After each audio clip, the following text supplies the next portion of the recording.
Delden is not here, so I'm filling in for her. So it should be a very short meeting, we're hoping. So our roll call, please. Mayor Dalton is absent. Russell? Here. Vixen? Here. Cuthbertson? Absent. Giovanelli? Here. Peterson? Here. And Ray. Here. Now please stand for the Pledge of Allegiance. I pledge allegiance to the flag of the United States of America and to the republic for which it stands, one nation, under God, indivisible, with liberty and justice for all. Okay, at this time, we will have scheduled public comment, and Councilmember Ray has a very special presentation. Right, so we have here a resolution to the Oakland University Football Club that reads, whereas on Saturday, December 3rd, 2016, the Oakland University Golden Grizzlies competed in the National Club Football Association Championship game, whereas the Oakland University Golden Grizzlies completed their 2016 season with a victory over Middle Georgia State. Now, therefore, let it be resolved, the Rochester City Council hereby congratulates the Oakland University Football Club on another successful year and celebrates their outstanding accomplishment. And to just piggyback on that, this will be the second resolution the teams received from the City Council, and not only with successful seasons, undefeated seasons. So let the record be shown that 2 out of 4 times, 50%, our team has gone undefeated. I think that's fantastic. All right. So if you guys want to come up, we'll... Thank you.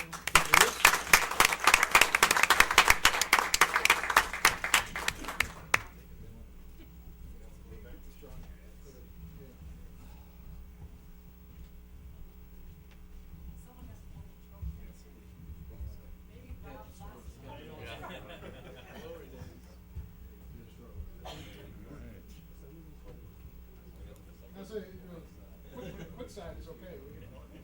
Yeah, somebody get on the right side of it. We fit everybody in? A little bit more.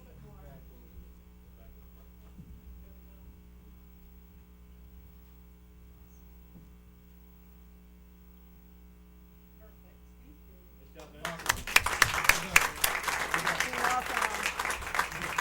Yeah.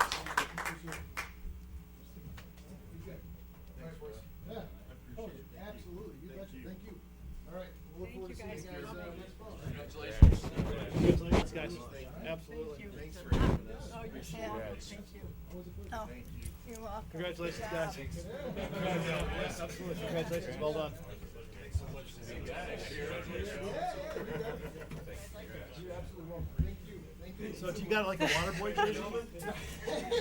I've been trying to find an angle. Not yet. Oh, yeah, good luck. Thanks. Congratulations. Don't drop that thing, man. They'll See you beat you next up. Careful. year. Hey, you got it, buddy. Thank you. Well, I'm so disappointed you're all leaving. But I totally understand. They have class. Yeah, sure. Now they heard the Chiefs bring the police down. sure they do. They're trying to get out of here. Yes, sir. Yeah. Please come to the microphone. We had 20 All-Americans this year. That's awesome. We had 12 for their performance on the field, and we had 8 academic. Wow. We set an NCAA record. So we're as proud of that as we are as the championship. Yeah, for sure. as well. Absolutely. So, If not, just wanted to let you Fantastic. know that. Thank you. Thanks to Thank student you. athletes. You got it. Thank you. Now that is a great way to start a meeting. Is there any public comment at this time? Seeing none, I will move on to the minutes. Approval of the minutes. So moved. Support. It's moved by Giovanelli, support by Peterson. Any comment? Is that just for the regular meeting or both? For both. Okay, yep. Roll call, please. Russell? Yes. Vixen? Yes. Giovanelli? Yes. Peterson? Yes. Ray. Yes. I will move on to the approval of the consent agenda. There's no one over here now. I have to look over at you guys. The consideration of special event application from Michigan Adventure Club LLC to hold the Fall Challenge Adventure Race on September 23rd, 2017 in the Municipal Park. B, consideration of a special event from St. John Lutheran Church to hold praise in the park on Sunday, August 27th, 2017 in the Municipal Park. C, consideration of a request to purchase a replacement patrol vehicle, a replacement investigation vehicle, and to approve the sale of the current vehicle on Mitten. D, consideration of a subrecipient agreement with Oakland County regarding program year 2017 high-intensity drug trafficking area HIDTA grant and the medical marijuana operation and oversight grant. I have a request to pull A, and I would like to pull C. Move approval for B and D. Support. Approval by Giovanelli, support by Ray. Roll call, please. Russell, Yes. Dixon, Yes. Giovanelli. Yes. Peterson, Yes. Ray. Yes. Okay, so the consideration for the special event of the Michigan Adventure Club, we do have a email that was sent. This was sent by Margaret Shepard, and it says, while I admire the goal of the Adventure Club, I do not think a bicycle race that runs along the library is an appropriate place for this activity. That portion of the Paint Creek Trail is designed as a river walk, and as such has many people taking leisurely walks in that area. I'm especially concerned about children near the library. Bicycles have always been somewhat of a problem in this area. I have seen small children run towards the creek to exit the library and almost be run over by bikes. In the Adventure Club request is approved, I would hope that security keeps unwitted people from wandering onto the race course. Thanks for listening. So, Chief, I know that in an email I saw that this is not a typical race. Could you come up, or could the representative of the Michigan Adventure Club speak to the concerns? My name is Mark Ware, and I submitted the request. This is an adventure race, which it's not a bicycle race. They're not. People will be on mountain bikes during this part of the race. There's a 4-hour and a 6-hour race. So to give you an idea, this is not a sprint. They won't be going at 30 miles an hour down the sidewalk and pegging off people as they go. And they'll be spread out. I'm expecting between 50 and 100 people total, and will probably be coming through over the course of approximately half an hour to an hour. So it's not like there'll be a mass of them all coming through at one time. In fact, I think when most of the racers are coming through, it'll probably be difficult to tell that it's a race versus it's somebody riding through on their bike, except that they have a number on them. All right, thank you. You're welcome.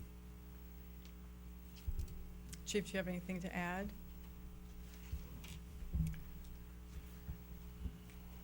Other than we did have a similar event a few years back where it's, as he pointed out, I can't remember the Great Michigan Race. It was a number of events, so that it lends itself, because of the time and distance that's there. It's getting from point to point to point rather than trying to sprint from each location. So, Okay. Based on the way that this has been presented to me and my looking at it, well, I appreciate the concern. And it was actually one of the concerns I brought up to the organizer was making sure that the participants were instructed to follow all traffic rules. No roads were going to be blocked. That they had to be cognizant of those around them. So that is one of the things that I'm sure will be stressed as well. All right, thank you, Chief. Council? Make a motion to approve. All right. Roll call, please. Russell, Yes. Dixon, Yes. Giovanelli. Yes. Peterson, Yes. Ray. Yes.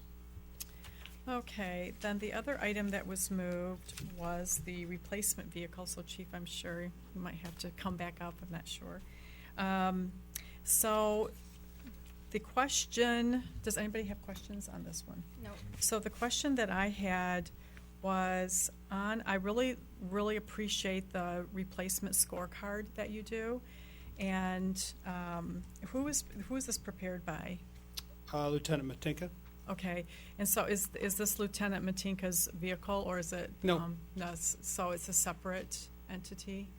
No, well, Lieutenant Matinka with the police department, it's our vehicle that he scored based on, and the criteria here are basically dollars and cents and repair bills and mileage Right. and that sort of thing. Okay.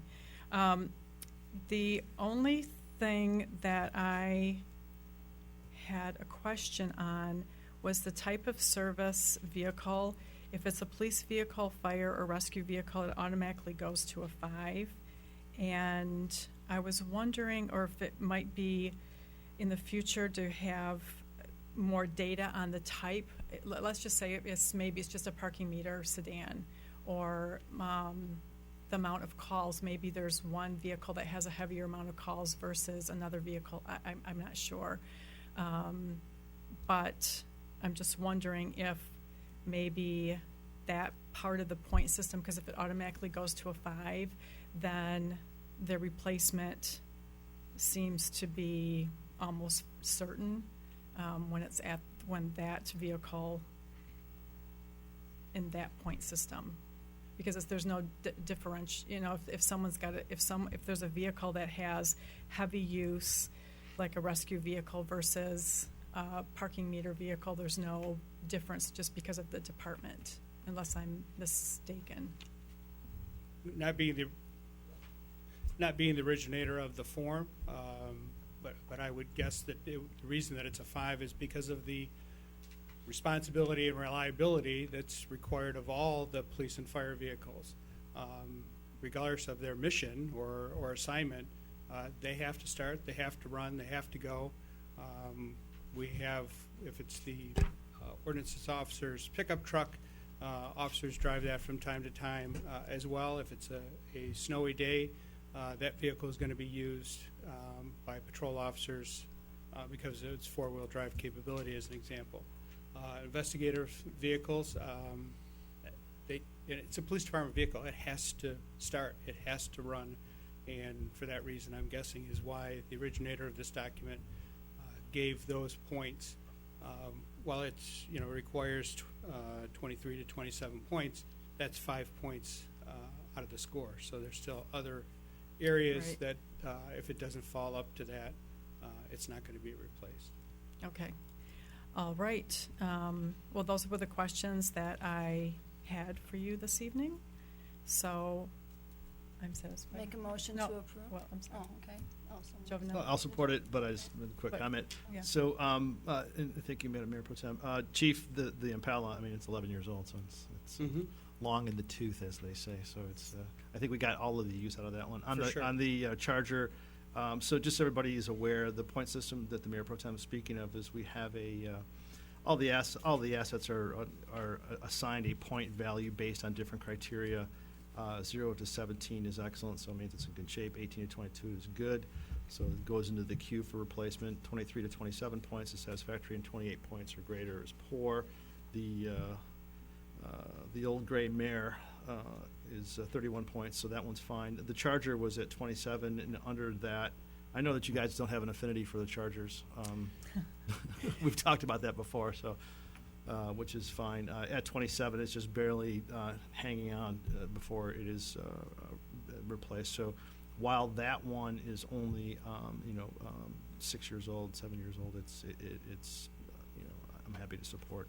To your point, we need them. You have to go out there and It's, turn the key. They have to start. So. Yeah, it's kind of like dog years. In Yes. police life, that's 6 years is a long time. Yeah, I know. It's the Impala's got like 60,000 miles on it, but it's got it's probably Fred Flintstone floorboards. So got it. But yeah, so I'll happy to support the motion. Thank you.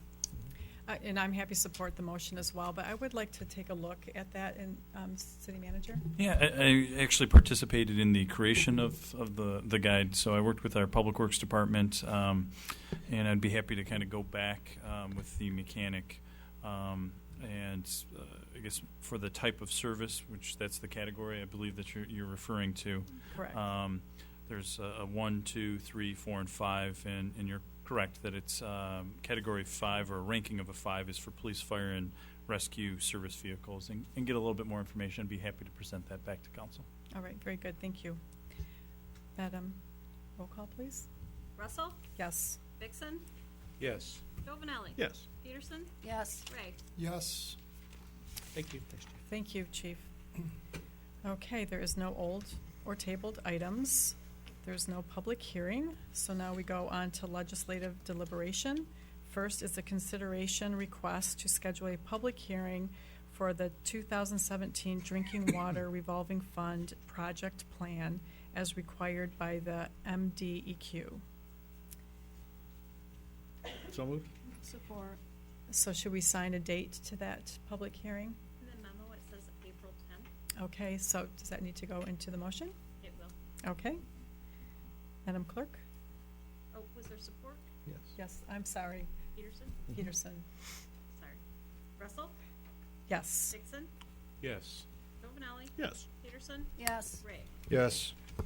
Okay, the second item is consideration request scheduled for a public hearing regarding the program year for the 2015 Community Block Grant. Is 2015 correct? It is. Okay. Planning year? Yeah. I can Okay. explain when we get in. Okay, and the funds for the park and recreation improvements. If you don't mind, I could just give a brief explanation. So there's approximately, I want to say it was over, just over $2,700 that we'd like to have reprogrammed from the planning year 2015 and move it forward into this year. So this will help us complete that project of that particular material. This is again going for some of our park areas, for the swing sets and whatnot, for that rubberized safety material. Mhm. I will also note that staff, along with our engineers, are looking at some questions that some of our residents have asked. The EPA is actually doing a full study on that type of material, and so far we've not seen any issues. But I just wanted to note that we are continuing to investigate that to see if there is anything as well. All right, thank you. So there's a motion on, is there a motion on the Yep, floor? motion. By Peterson, Mm-hmm. support by Jovenelli. And is this the same public, I'm trying to look into, I don't see the April 12th is the same thing? Okay, April 10th. Oh, 10th, thank you, April It 10th. was not Yeah. included in the memo this time. It is, yeah, it is at the bottom. Okay. All right, Madam Clerk, to roll, please. Russell, Yes. Vixen, Yes. Jovenelli. Yes. Peterson, Yes. Ray. Yes. Then the last item is consideration of an ordinance amendment regarding Chapter 34, Article 5, Special Events, second reading and adoption. Madam Mayor Pro Tem, actually, I just want to, on the last item, in the advertisement, although it wasn't noted in the memo, it's actually for March 27th, 2017 at 7 p.m. For the public hearing. March 27th. We can Correct. change that if council will non-second and says it's, okay, thank you. Yes. Thank All you. right. Thank you. So item C, do I have a motion for second reading and adoption? Oh, so moved. Support. So moved by Jovenelli, support by Ray. Discussion? Madam Clerk, please. Russell, Yes. Vixen, No. Jovenelli. Yes. Peterson, No. Ray. Yes. Your Honor, it did fail, again, with there not being a full council, standard practice is that it will come on the next meeting again to complete the full council. All right, thank you. Okay, the next item on this very short agenda is reports in regular business, and we have none. Now we would like to receive the DDA liaison report. Good evening, everyone. I am the DDA liaison, and we had a very good meeting. We had update regarding the farmers market project that this, DDA has been working on. Worked on the planning and the budgeting of other things that are happening that they're planning for regarding the bicentennial, and that was about it. It was a very short meeting. All right, thank you, Councilmember Peterson. Next on the agenda is new business and referral and miscellaneous. So at this point, we have the receipt of the check register and reports. Any comments? Update from the city manager? Thank you. Just have three that I want to highlight.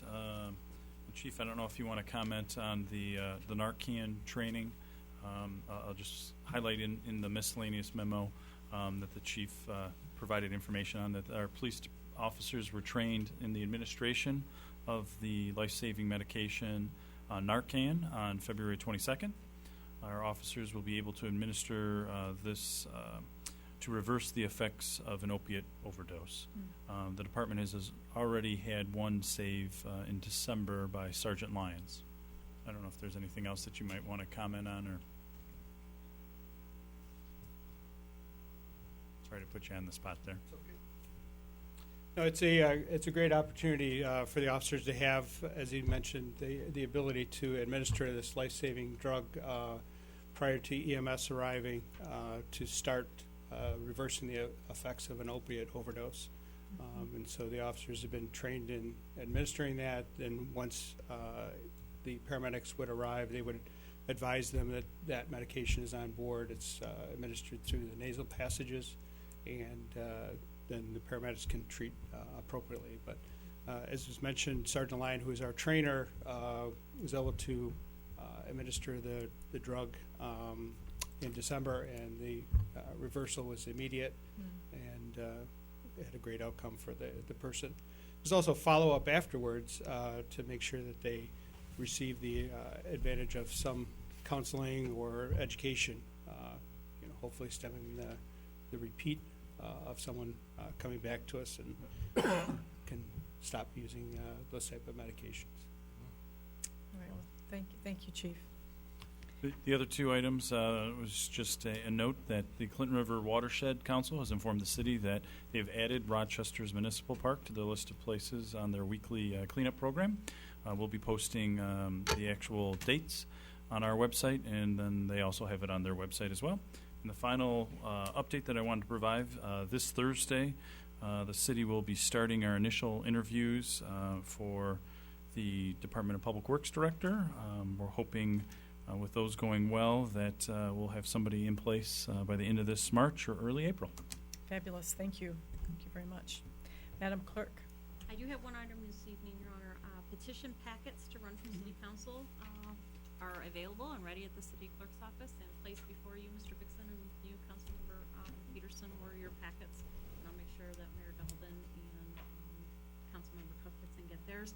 The deadline is Tuesday, April 25th at 4 p.m. So if you have any questions, please get in contact with me. Thank you. And we will put that on the website tomorrow. All right, very good, thank you. Mr. Attorney? Nothing, thank you. Mr. Deputy City Manager? Okay. Councilmember Vixen? Yes, I will say, as long as I've sat up here, that elections always seem to come very quickly. I know the weather's been nice, and I will put my annual pitch in to put the nets up on the tennis courts. They are already up at most high schools in southeastern Michigan. So just to No put pressure. that up. Well, the pressure never worked in the past, but one can always try, and I believe this is the shortest meeting I've Yes. seen in a long, long time. So that's efficiency in government, I guess. Thank you. Thank you. Mr. Ray? Nothing this evening, Your Would you like to report on the Sister City meeting we had at the DPW? Honor. Yeah, we She's had. determined to make it not the shortest meeting. Yeah, really. Oh my gosh. I'll keep my report brief. Okay, thank you. We had a Sister City meeting with Rochester Hills. We met at their DPS yard and had a tour of their facility, talked about, got a tour of their facility, which is absolutely impressive, how they manage everything. It's just enormous and very well thought out. Lots of ideas to take back in terms of what we do here in the city. There were also a variety of discussions about how the two cities could collaborate both on purchasing of goods, vehicles, countywide contracts. I think there's some additional efficiencies to squeeze out in coordinating with their department, who was nothing but open arms and more than happy to receive us, and has had conversations with the prior DPW director and the existing employees. So it was nice to know that there was already a warm relationship established, and something that'll likely continue moving forward. Very good. Thank you. Appreciate it. Councilmember Giovanelli. Nothing this evening. Councilmember Peterson. No, I'll just add they do have an awesome facility, and I hope we take and bring some things back. Regarding Sister City, though, is there any update regarding anything else that was on the discussion regarding the easements and things like that on some properties? Was that brought forth? It was not brought forth, but it was brought to my attention. Okay. And I think what you're talking about is the property between the two cemeteries, the easement. And so, City Manager, do you have a report on that? I can give an update. I've been working with the mayor's staff over at Rochester Hills, as well as their attorney, and then I've involved our attorney as well. So we're working towards creating an overall timeline to hopefully reach a resolution, or at least an understanding of how everything occurred, basically from 1924 all the way up to 2017. Okay. Oh, okay. And I guess my 2 cents on that is I would have rather heard it from inside instead of out in the public. And I'm not sure if I'm in favor of really disrupting private properties just to make it easy to go through the cemeteries. So that's just my 2 cents. I don't have much information on that right now, but you know, it's our citizens, and that is a nice little green space. And just to save time, which is my understanding of the reasoning for that, I'm not a proponent of having lawnmowers and things go between those two private establishments. Yeah, it looks like maybe the attorney can maybe comment a little bit more on the time frame for the easements. And If I may, this is really not a City of Rochester issue. This is an easement that crosses one parcel of property that was in place since 2004. Nothing has changed that we're aware of, and this easement was in place before the house was built on that property, and the residents don't like it there, but it's a recorded easement. The City of Rochester Hills is the recipient of that access over that easement, and there's really nothing. I mean, obviously, city manager is still working on this timeline, but it really is not even it's a private issue between the residents and the City of Rochester Hills over an easement that's been in existence for 13 years. Okay, and I guess I do appreciate the easement history because the one house on the west side has been there for much longer than It's not on that property. well, it goes between those two. No, it doesn't. Oh, it doesn't? yeah, Okay. I'd be happy to present council even with an ad hoc or at least a draft update as we're going through. I've been actually getting information from both our building department, Rochester Hills Building Department, Oakland County, the deeds office. We're gathering all that information, and I think going back to 1924, we'll actually see when the property was originally owned by one of the Van Hoosens, and going forward all the way up to 2017 to actually have that full timeline and actually seeing how it was bought and sold and how the easement, why the easements, and answering some of those questions so that our side here in the city will understand, as well as I think Rochester Hills has a pretty good understanding, or at least it seems that's what they're indicating to me. And then, of course, I've already communicated with the residents that once I have that completed, that I'll be sitting down, or at least offer to sit down to walk through that timeline and all the specific materials with them. All right, very, very good, thank you. Okay, so to wrap this up, so it is the shortest meeting, really quickly. We had our Outlook breakfast this last week. That was We had a press conference, really looked at what's going on with our three communities, Rochester Hills, Oakland Township, and Rochester. And for Rochester, we were named the best place to raise a family by Wallet Hub, so that was fun. And then we talked about the wave of construction that is coming into town and what's going on, and the bicentennial, of course. So with that, oh, there was one other thing at the Paint Creek Trailways. The wayfinding signs, somehow the wayfinding signs for the Paint Creek Trailway got stored somewhere, and we don't have them for the Paint Creek Trailway. So maybe, I'm sure there's somewhere they just got, pushed aside during all the change. So with that said, anything further? Meeting adjourned. Wow.